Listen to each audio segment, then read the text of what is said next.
Alright, this is a video for exercise 41, and I'm gonna try to do this exercise by memory because I had a bunch of issues with this exercise because the instructions are not correct, and also there is an error, or there is something that is not it's not right. Alright, so the exercise says to insert an operation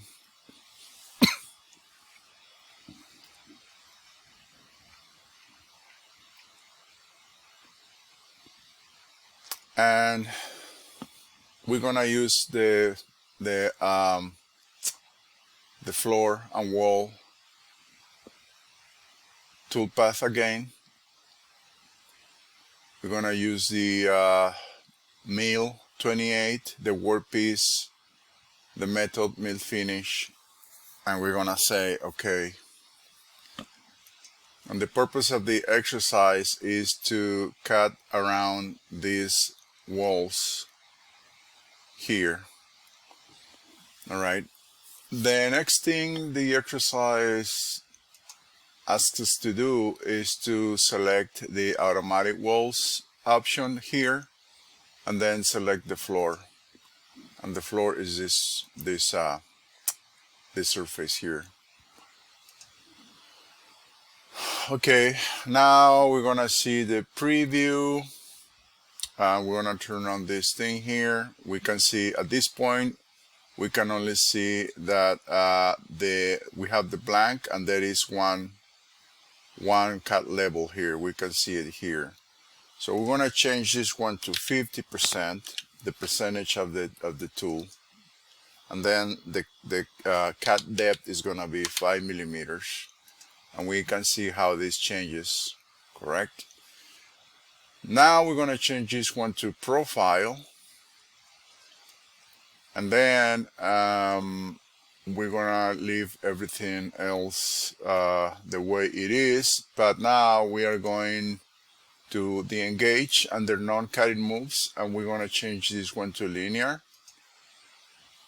And then in the instructions there is a mistake, I suppose, because the instructions ask us to go to the length and change this to something, but it doesn't say to what. So I have just decided I'm gonna change it to percentage, and I'm gonna use 50% of the radius of the tool, that is. And then I also going to change the closed area.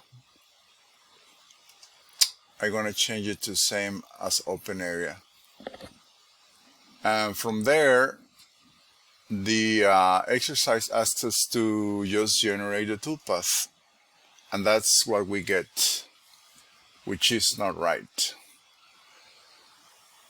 I spent a long time trying to figure out what was wrong, and then I found the issue, and the issue was here.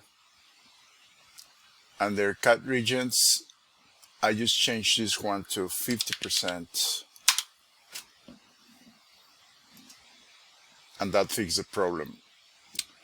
So now we can see that the tool is cutting the walls and is using this surface as the floor, and is doing it in a cut level method. All right, or is using the cut method, is using the levels cut method to do it, right? Which means it's gonna jump back and forth here.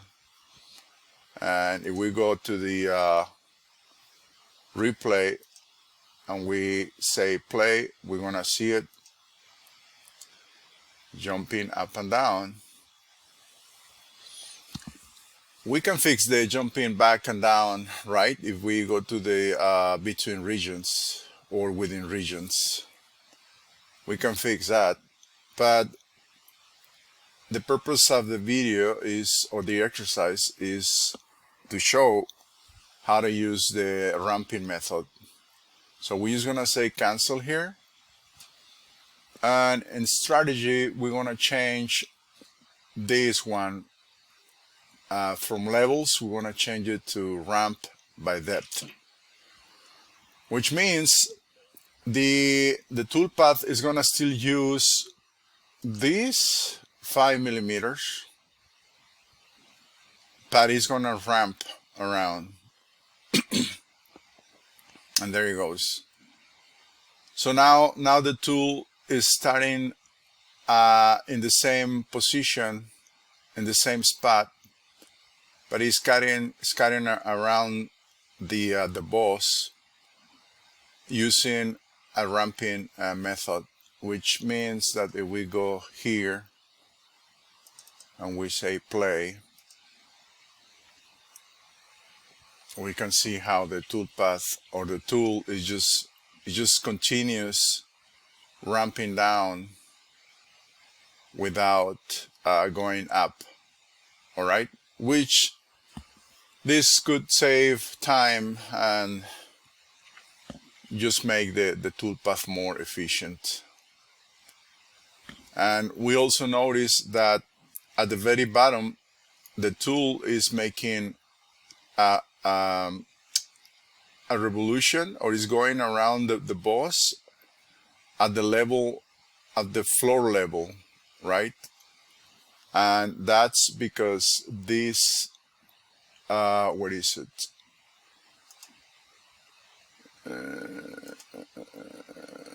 Strategy cadet.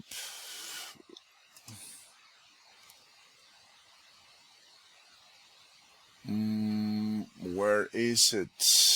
I forgot what that is. Oh, here under strategy, this one is checked, the add cleanup pass. So if this one is checked, the tool is going to make a final pass at the floor level, right? So that's why it's doing that. So now we are going to change ramp by depth. We're going to change it to ramp by angle, and we're going to change the angle to 2 degrees. And now we're going to say generate again. And if we go to the back view, we can see how the tool is starting right at the top of the part. But if you don't want to start right at the top of the part, we're going to leave it on back so we can see the difference. You don't want to start here on the top, and then you can change this one. We're going to change it to 2 millimeters. I moved this accidentally with my 3D mouse, so we're going to go back to back, and then we're going to generate the toolpath, and we're going to see the difference. Now we see the tool starting 2 millimeters above the part, and then starts ramping down all the way to the floor. Once the tool gets to the floor, it makes another pass, an entire revolution, which means, you know, it's gonna go around the part at the sea level. And we can see it again.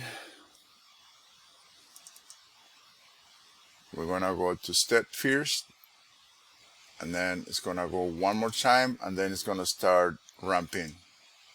There it goes.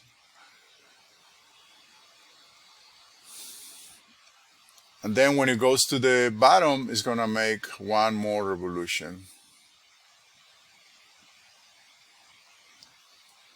Okay, and that's it. And instead of me making 2 videos, I just made one, and that is exercise 41. And the purpose of this video, or this exercise, was, or it is, to show how to change from a toolpath using floor and wall, how to change from cut levels to ramping down. And that's it.